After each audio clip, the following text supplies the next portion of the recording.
Provavelmente você deve estar se perguntando se vale a pena você largar tudo que você tem no Brasil nesse exato momento e vir para Portugal, arriscar, porque é um novo recomeço e provavelmente você está com, na verdade, provavelmente não.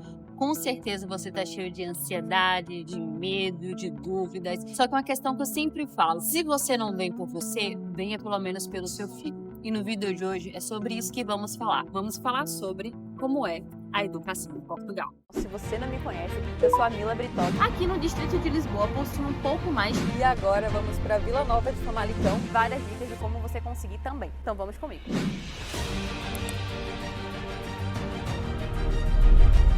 E vamos começar falando sobre dados, porque são os dados que trazem a realidade pra gente sobre o que é real e o que não é real. Pois na internet existe muita notícia falsa. Esse sino tá tocando tem 10 minutos, então vou deixar o microfone aqui bem pertinho.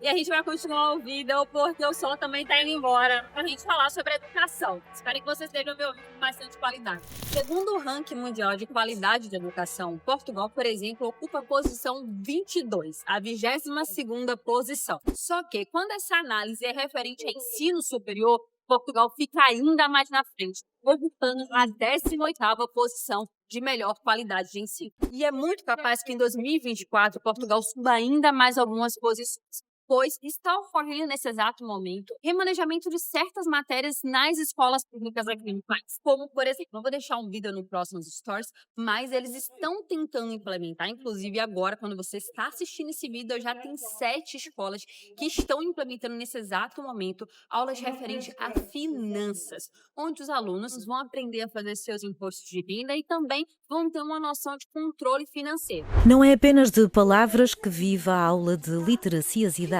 A nova disciplina ensina os alunos a gerir o dinheiro e prepara-os para o futuro. Obrigo-os a fazer planos de ter um vencimento, o que é que eles vão usar para as suas despesas fixas, variáveis, tudo isto são conceitos económicos, mas que são extremamente fáceis também de entender ao nível etário deles. E agora cria um objetivo a médio prazo. Prepara-nos para a vida real, ajuda-nos a ter um orçamento familiar, como aprendemos nas últimas aulas. Vai-nos ensinar a fazer o IRS, coisa que antigamente não nos era ensinada, ou seja, nós saímos do ensino secundário a não saber fazer. Só que não para por aí. Você sabia que, por exemplo, todas as crianças que estudam nesse exato momento, elas têm 2 idiomas já obrigatórios. Tem aula obrigatoriamente de português e aulas de inglês. Ou seja, a fluência que ela vai ter no português será tão igual quanto a fluência que ela terá no inglês. Como, por exemplo, se você dá uma andadinha na rua, você já vê criancinhas de 6, 7, 8 anos já soltando umas frasezinhas em inglês. E isso é normal, porque é uma aprendizagem que ele já tem já na escola. E outra vertente é que, além das aulas obrigatórias de português e inglês, essa criança ela tem que escolher uma terceira opção de idioma. Não é opcional, tá? Ela precisa escolher uma terceira opção.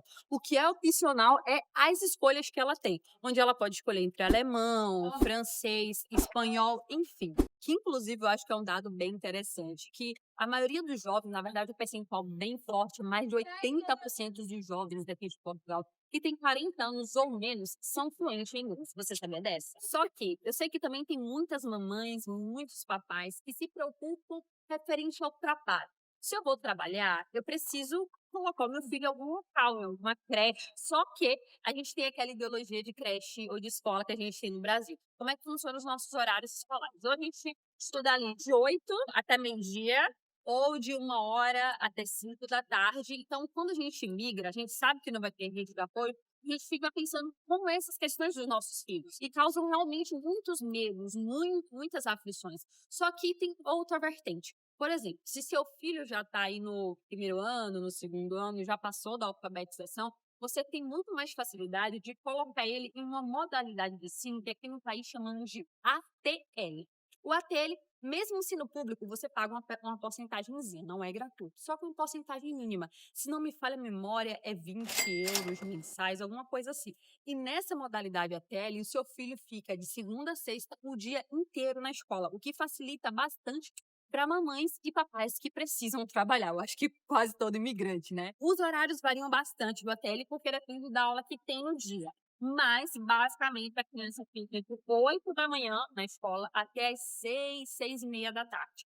Todas as refeições também são feitas nas escolas e eu posso falar com propriedade. Pode ficar despreocupado referente à alimentação, que seu filho terá um grande acompanhamento. Inclusive, eu que sou cozinheira, já fui responsável há um tempo atrás, mais ou menos aí em 2020 e 2021, pelas refeições de todas as escolas públicas ali da rede de Braga, da cidade de Braga. Na época, eu trabalhava no Hospital Público de Guimarães e a gente estava com baixa demanda, né, no hospital, e eles trouxeram as refeições de Braga para a gente fazer também.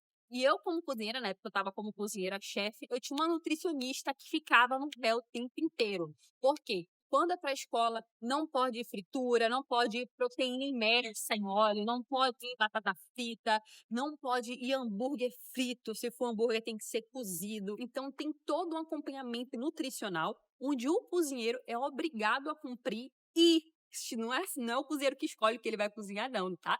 Nas escolas, normalmente a gente já vem uma carta prontinha e eles mandam exatamente a proteína, os carboidratos, o que a gente precisa cozinhar. E lá tem escrito o que a gente precisa fazer, tá? Tem lá escrito, por exemplo, arroz temperado. E eles colocam arroz temperado com cenoura, brócolis, etc. Pra gente não colocar nenhum tipo de fritura, não colocar bacon, nem nada do tipo. Então tem todo aquele acompanhamento. E quando essa comida é encaminhada para a escola, a própria nutricionista, no meu caso, como eu estava no hospital, era a nutricionista e a diretora do hospital. Ambas iam por volta de 11h30, 11 horas, conferir pessoalmente se eu tinha feito literalmente o que eles tinham colocado na ementa de forma obrigatória. Outro ponto muito importante quando a gente fala de educação em Portugal é referente ao ensino secundário, né? Que é o famoso ensino médio aí do Brasil. Obrigatoriamente, o teu filho terá que ter uma ramificação, vamos assim dizer, um curso profissionalizante.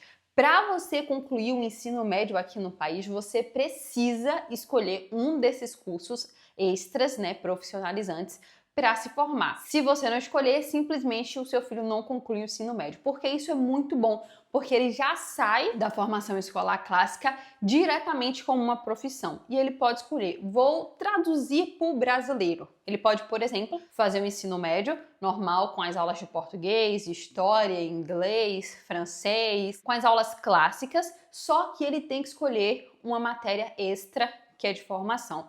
Por exemplo, pode escolher ciência do desporto, que seria equivalente à educação física, pode escolher também aí comércio, enfim, aquela área de hotelaria e turismo. Tem uma ramificação muito grande que abrange várias profissões que o seu filho terá que obrigatoriamente escolher para fazer essa conclusão do ensino médio. O que no Brasil a gente sabe que isso não é uma regra, até pode ter algumas escolas técnicas, principalmente escolas particulares, que aplicam isso. Enquanto aqui em Portugal isso é uma regra, todas as escolas públicas aplicam essa didática. E agora com esse extra que eles vão implementar com aula de educação financeira, com finanças, com certeza os jovens vão sair ainda mais preparados para o mercado de trabalho. E agora eu quero te questionar um seguinte ponto. Você acha que seria melhor para o teu filho ter uma vida e estudar no Brasil ou vir para Portugal e estudar aqui em Portugal? Por mais que inicialmente ele não comece na turma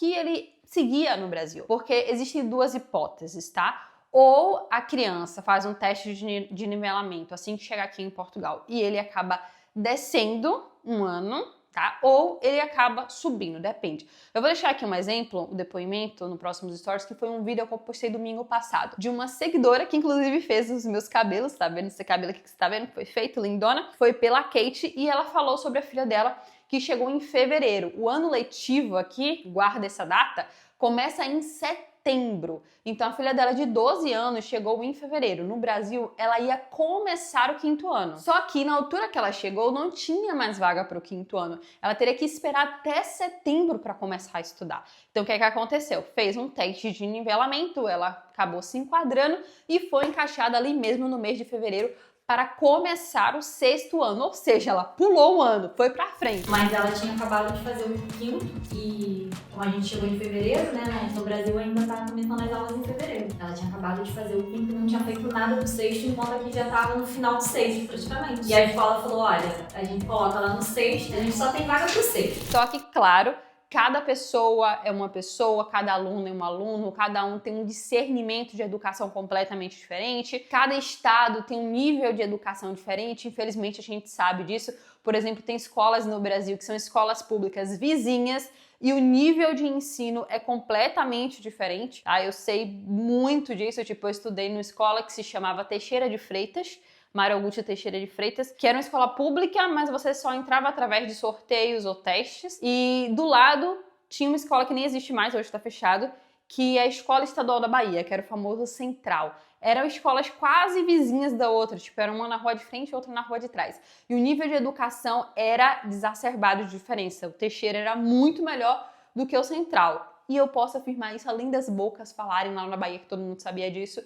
Eu estudei em ambas as escolas, tá? Eu comecei o ensino médio no Teixeira e concluí no Central. Eu fiz o meu primeiro e meu segundo ano no Teixeira e o meu terceiro ano eu terminei no Central e literalmente era estrondoso o nível de educação. Só para você ter noção, quando eu cheguei no terceiro ano do Central, o que eles davam de matéria era o que eu tinha dado no primeiro ano do Teixeira.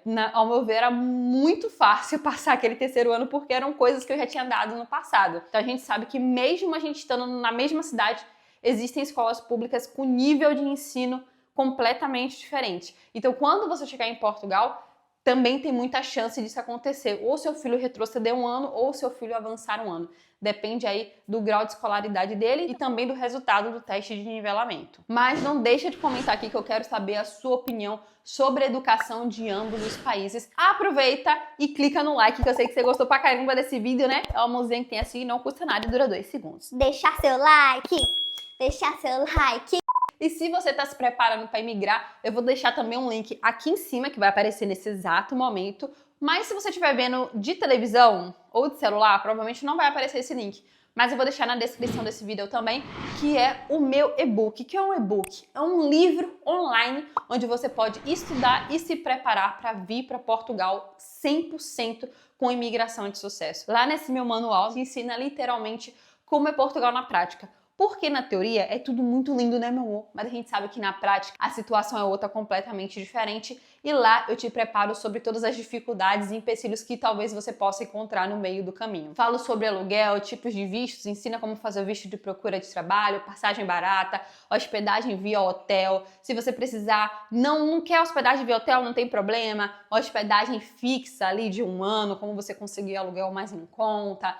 Enfim, te ensino vários assuntos diferentes que com certeza você precisa saber caso você queira fazer uma imigração. Por exemplo, como você fazer um currículo, lá tem até um esboço de um currículo atrativo aos olhos do contratante europeu, porque não adianta você ter 500 anos de experiência se você não souber montar o seu currículo de uma forma que o contratante aqui europeu tem costume de ver e querer te chamar. Então assim, muito importante, clica aqui no link que apareceu aqui em cima ou na descrição para você adquirir o seu e-book, estudar bastante e vir preparado. É isso, muito obrigada por me acompanhar até aqui. Se você quer fazer um Milaflix, vai aparecer exatamente aqui embaixo, tá? Desse lado aqui vai aparecer uma playlist de se você quer morar em Portugal com todos os vídeos necessários sobre vários assuntos diferentes. E do outro lado também vai aparecer uma sugestão de vídeo diretamente do YouTube. Provavelmente ele vai filtrar o que você está procurando nesse momento e vai dar a melhor sugestão de vídeo do que você está procurando nesse momento. Então clica aqui e faz o Milaflix e me segue lá no Instagram, que é o Mila Britoque.